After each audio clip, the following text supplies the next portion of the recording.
Shalom, damai di hati, saudaraku kekasih dalam Tuhan kita Yesus Kristus. Dalam perjumpaan kita melalui media sosial, bahkan di dalam YouTube Marturia Bukit Kasih Girian Permai, kita hendak merenungkan firman Tuhan dari tanggal 3 sampai tanggal 9 Agustus 2025. Tetapi sebelumnya mari kita minta tolongan Tuhan dalam doa. Ya Bapa kami di sorga, kami bersyukur karena punya kesempatan dan waktu menggunakan media sosial kami untuk menjadi alat bagi Tuhan. Ketika kami hendak bersama-sama belajar di dalam perenungan firman-Mu, supaya di dalam kebersamaan kami ada hikmat yang bekerja, teguran dan pengertian, serta pengajaran, supaya ketika kami melakukan apa yang Engkau maksudkan di dalam tujuan firman ini akan berdampak baik dan kami tetap terus hidup di dalam Tuhan. Ketaatan dan ketakutan kepada Tuhan membuat kami menghargai apa yang telah Engkau beri dalam kehidupan kami. Maka rasa hormat itu akan kami tuangkan di dalam khotbah ini, biarlah kiranya mampukan kami semua supaya kami mengerti firman-Mu ya Tuhan. Terima kasih banyak Bapa di sorga, ini kami yang berdoa di dalam nama Tuhan Yesus. Amin. Saudara-saudaraku yang diberkati Tuhan, khotbah kita dalam bahan renungan sesuai dengan menjabarkan trilogi pembangunan jemaat MTPJ, terambil dalam kitab Amsal pasalnya yang ke-14, ayatnya yang ke-27 hingga ayatnya yang ke-35. Saya akan bacakan untuk kita semua firman Tuhan dalam kesaksiannya demikian tertulis. Takut akan Tuhan adalah sumber kehidupan, sehingga orang terhindar dari jerat maut. Dalam besarnya jumlah rakyat terletak kemegahan raja, tetapi tanpa rakyat runtuhlah pemerintah. Orang yang sabar besar pengertiannya, tetapi siapa cepat marah membesarkan kebodohan. Hati yang tenang menyegarkan tubuh, tetapi iri hati membusukkan tulang. Siapa menindas orang yang lemah menghina penciptanya, tetapi siapa menaruh belas kasihan kepada orang miskin memuliakan dia. Orang fasik dirobohkan karena kejahatannya, tetapi orang benar mendapatkan perlindungan karena ketulusannya. Hikmat tinggal di dalam hati orang yang berpengertian, tetapi tidak dikenal di dalam hati orang bebal. Kebenaran meninggikan derajat bangsa, tetapi dosa adalah noda bangsa. Raja berkenan kepada hamba yang berakal budi, tetapi kemarahannya menimpa orang yang membuat malu. Demikianlah saudara-saudara untuk firman Tuhan ini. Sekali lagi shalom. Kita bersyukur kepada Tuhan di awal bulan Agustus. Kita semua dengan semangat kemerdekaan yang baru, dengan rasa cinta kepada keadaan bangsa kita, Tuhan memberikan arti dan tujuan hidup, bahwa untuk merenungkan segala kebaikan dan kesaksian Tuhan, maka kita membutuhkan hikmat. Saudaraku, menariknya tema yang diangkat dari tanggal 3 sampai 9 Agustus 2025 adalah dalam takut akan Tuhan, ada kebenaran, ketentraman, dan perlindungan. Saudara-saudaraku, dalam keadaan kita di zaman sekarang ini, saudara apakah pernah sesekali engkau merasakan bahwa hidup ini semakin kita mencari hal yang lebih atau semakin mencari hal yang sempurna, kita malah kekurangan ataupun kita malah tertinggal dengan hal-hal yang membuat kita dapat melihat sekeliling kita adalah berkat Tuhan. Tetapi juga terkadang ketika kita berusaha untuk mengejar sesuatu, apalagi dalam dunia era sekarang ini FOMO, atau biasanya kita takut ketinggalan tren masa kini, ya, membuat kita untuk senantiasa harus mengikuti zaman yang semakin berkembang, tanpa melupakan bahwa semakin kita mengejar zaman, kita semakin tertinggal dengan hal iman kita. Saudara-saudara, ada banyak trik marketing yang biasanya menggiurkan, ataupun juga dalam trik marketing kebahagiaan semakin laris di era yang semakin modern ini. Kenapa saudara-saudara? Karena ada banyak orang yang gelisah tentang kehidupan selanjutnya. Ada banyak orang yang terkadang melihat bahwa ketentuan di hari besok adalah kekhawatiran mulai dari hari ini. Dalam firman Tuhan ini saudara-saudaraku, kitab Amsal dalam bahasa Ibraninya masal, artinya ucapan bijak, atau biasa kita kenal dengan perumpamaan, sebab dan akibat, atau dalam peribahasa berhikmat. Kitab Amsal ini pun juga kerap kali kita dengar dan biasanya lebih condong kita mengerti dengan kata hikmat. Saudara-saudara, hikmat itu dalam bahasa Ibraninya chokmah yang artinya kebijaksanaan. Mungkin di antara kita banyak kali mendengarkan orang-orang berdoa atau para pengkhotbah berdoa, Tuhan berikanlah hikmat dan kebijaksanaan. Hikmat dan kebijaksanaan itu adalah sama dalam pengertian. Tetapi dalam firman Tuhan di kitab Amsal ini yang penulisnya adalah Salomo. Di pasal yang ke-30 penulisnya Agur, dan di pasal yang ke-31 penulisnya adalah Raja Lemuel. Tetapi Daud dalam keadaannya dia terkenal dengan menjadikan sumber tradisi hidupnya dengan bermazmur. Tetapi ketika Salomo terkenal dengan sumber tradisi hikmat. Sehingga saudara-saudara, dalam kitab 1 Raja-Raja pasalnya yang keempat, ayatnya yang ke-32, Salomo menghasilkan 3.000 dari Amsal dan 1.005 kidung selama masa hidupnya. Berarti sungguh luar biasa saudara-saudara, karena dalam keadaannya dia memakai kehidupannya itu untuk dalam hal ini menegur, dalam hal ini memberitakan tentang pengajaran di dalam dunia ketika dia mulai menerima pengalaman-pengalaman yang teralami. Tapi saudara-saudara, dari kumpulan-kumpulan ayat yang Salomo jelaskan dengan memberikan pengertian, ayat-ayat ini menekankan pada kebenaran dan takut akan Tuhan sebagai sumber hikmat. Tetapi tidak menyampaikan tuntutan atau perintah secara eksplisit, namun lebih kepada pengajaran yang diambil dari banyaknya pengalaman hidup manusia. Nah saudara-saudara yang diberkati Tuhan, dalam keadaan kita ada banyak orang yang selalu berbahagia dalam hidupnya. Tapi ada juga banyak orang yang selalu merana akan kehidupan yang fana. Ada banyak orang yang selalu bersyukur dalam keadaan ada ataupun dalam keadaan tidak ada. Tapi ada orang-orang yang hanya melihat bahwa hidup ini tidak berarti. Karena ketika kita merenungkan firman Tuhan ini, ayat 26 dan ayat 27 mengingatkan kita bahwa dalam takut akan Tuhan ada ketentraman. Sungguh luar biasa. Dari ayat 27 dan ayat 28. Takut akan Tuhan adalah sumber kehidupan. Takut akan Tuhan adalah sumber kehidupan. Nah saudara-saudara, terkadang rasa takut seperti apa yang harus kita tunjukkan? Padahal Tuhan itu baik. Tuhan itu yang bisa mengampuni kehidupan kita. Kenapa kita harus takut kepada Dia? Yang artinya bahwa di dalam firman Tuhan ini mengajarkan kita supaya ada rasa hormat, rasa kita untuk segan terhadap Tuhan kita. Dan ada rasa kehidupan kita yang melihat bahwa di dalam Tuhan kita bisa menghormati. Sehingga takut akan Tuhan itu menjadi bagian supaya orang terhindar dari jerat maut. Coba kita lihat saudara-saudara. Ada banyak orang-orang yang takut akan Tuhan, hidupnya diberkati.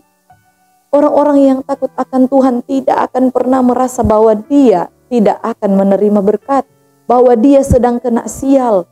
Orang-orang yang takut akan Tuhan, dia percaya bahwa seluruh hidupnya dari ujung kepala sampai ujung kaki dipelihara oleh Tuhan. Nah saudara-saudaraku, firman Tuhan ini pun juga mengajarkan kepada kita bahwa keadaan kita di dalam dunia ini pun juga terkontrol. Karena di ayat 28 dikatakan, dalam besarnya jumlah rakyat terletak kemegahan raja, tetapi tanpa rakyat runtuhlah pemerintah. Orang-orang hidup bersosialisasi. Orang-orang hidup butuh untuk mendampingi. Orang-orang hidup karena ketergantungan satu dengan yang lain. Sehingga ada semboyan, sitou, timou, tumautou. Orang hidup menghidupkan orang lain. Itu adalah gambaran dalam keadaan kita bahwa kita pun juga membutuhkan pemerintah dalam keadaan kita untuk melihat secara jelas tentang makna dari sifat takut akan Tuhan. Tapi saudara-saudara, dalam ayatnya yang ke-29 dikatakan di sana orang yang sabar besar pengertiannya, tetapi siapa cepat marah membesarkan kebodohan. Ini adalah kata-kata yang artinya sebuah peribahasa yang memberikan gambaran kepada kita. Orang yang cepat marah, orang yang cepat melakukan tindakan-tindakan yang terkadang membuat dia bahwa tidak dapat melihat masa depan, yang artinya ketika dia cepat marah, dia cepat memberi respon atas kemarahan itu, maka firman Tuhan telah jelas mengatakan ia membesarkan kebodohan. Berarti firman Tuhan ini mengajak kita untuk rendah hati. Karena di dalam sikap ini kita akan mulai melihat maksud Tuhan. Saudaraku, ada banyak cara Tuhan membentuk kita. Ada banyak cara Tuhan dapat kita lihat. Ketika hari ini kita belum bisa mendapat apa-apa, maka sabarlah bahwa besok kita masih punya hari dengan Tuhan untuk menerima berkat yang lebih besar. Bersyukurlah dalam keadaan baik, bersyukurlah dalam keadaan tidak baik. Saya mengajak kita semua saudara-saudara untuk merefleksikan firman Tuhan ini. Karena di ayatnya yang ke-30 mengatakan, hati yang tenang menyegarkan tubuh, tetapi iri hati membusukkan tulang. Nah saudaraku, seorang guru agama mengatakan bahwa jangan banyak membenci orang lain. Karena ketika kita membenci orang lain, kita lupa mencintai diri kita. Sama seperti dengan seorang sekumpulan anak-anak dalam kegiatan mereka sekolah, ibu guru agama ini mengatakan bahwa silakan engkau membawa kentang dan bawalah dalam hitungan ketika engkau tidak menyukai orang lain. Dan kentang ini dibawa oleh anak-anak, kumpulan anak-anak di dalam kelas itu, dan disimpan di dalam laci. Saudara-saudara, mungkin 2 minggu berlalu, kentang itu masih aman-aman saja.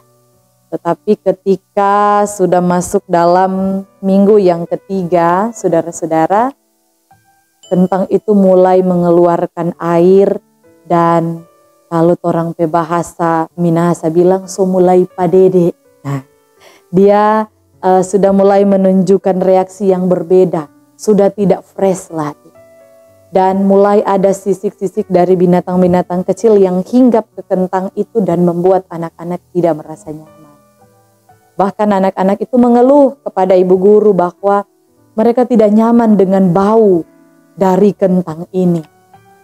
Di masa minggu yang ketiga itu pembusukan mulai terjadi, dan ketika ada 10 kentang di dalam laci dengan pengertian bahwa seorang anak ini membenci atau tidak menyukai 10 orang karena dia membawa 10 kentang, maka yang berair itu adalah seluruh kentang yang terjangkit dengan kebusukan.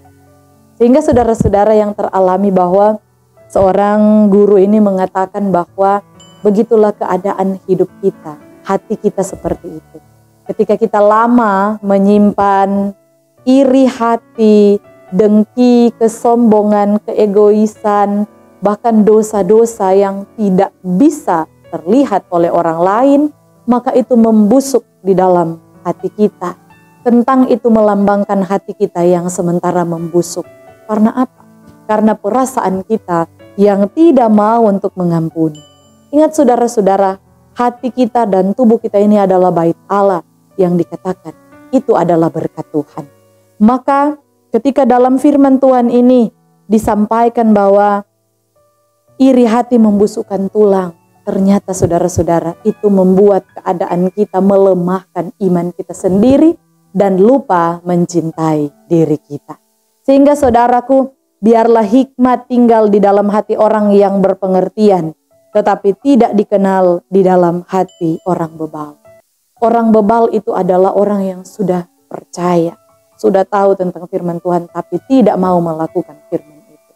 Orang bebal adalah orang yang susah ditegur. Orang bebal adalah orang yang susah diberikan pengertian. Dan orang bebal hanya ingin mau mendengarkan keadaannya sendiri. Tidak mau merespon keadaan orang lain.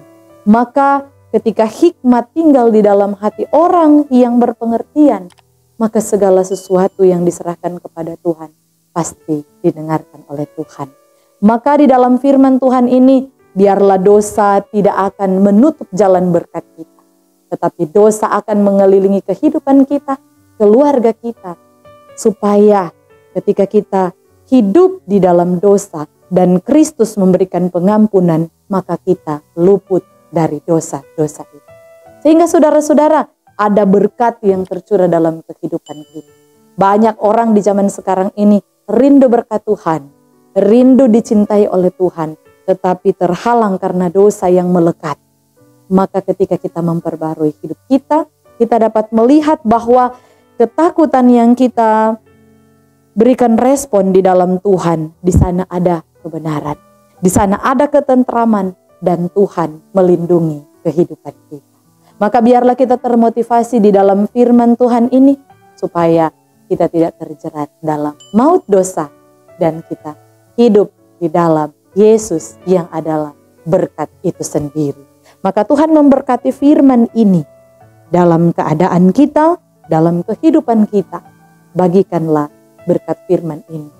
Tegurlah dan beranilah, supaya kita percaya bahwa berkat itu bukan hanya sampai kepada kita, tetapi juga kepada lingkungan sekitar kita, jemaat kita, dan di mana Tuhan bawa kita untuk melayani.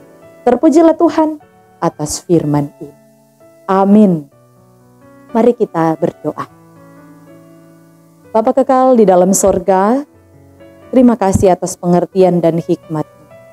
Ajarlah kami belajar seperti Salomo, yang dalam keadaannya dia dapat melihat hidup ini. Bahkan memberikan pengertian bahwa supaya mau tidak berkuasa dalam kehidupan kita, supaya iri hati dan kesombongan tidak membusukkan tulang kita, supaya kita tidak melekat kepada dosa, maka biarlah kasih Kristus yang menyempurnakan segalanya ketika kami hidup takut akan Tuhan. Terima kasih untuk ketentraman yang Engkau beri ketika kami terus dekat dengan-Mu. Terima kasih untuk kebenaran. Terima kasih untuk perlindungan yang kami alami. Kami percaya tidak hanya sampai hari ini Tuhan beri kami kesempatan, tapi untuk seterusnya Engkau bawa kami untuk mengajar, memberi pengertian, menegur, bahkan menasehati sesama kami. Terima kasih Tuhan Yesus, berkatilah kami semua yang mendengarkan, tetapi juga yang hendak melakukan firman ini dalam hal kebaikan. Ini kami yang berdoa di dalam nama Tuhan kami Yesus Kristus. Amin. Demikianlah saudara-saudaraku untuk khotbah kita. Kiranya Tuhan memberkati orang semua. Jangan lupa untuk subscribe, bahkan pun juga share, komen, dan like dari channel YouTube Marturia Bukit Kasih Girian Permai, dan semakin banyak orang yang diberkati dalam channel YouTube ini. Tuhan berkati kita semua sekali lagi. Shalom, damai di hati.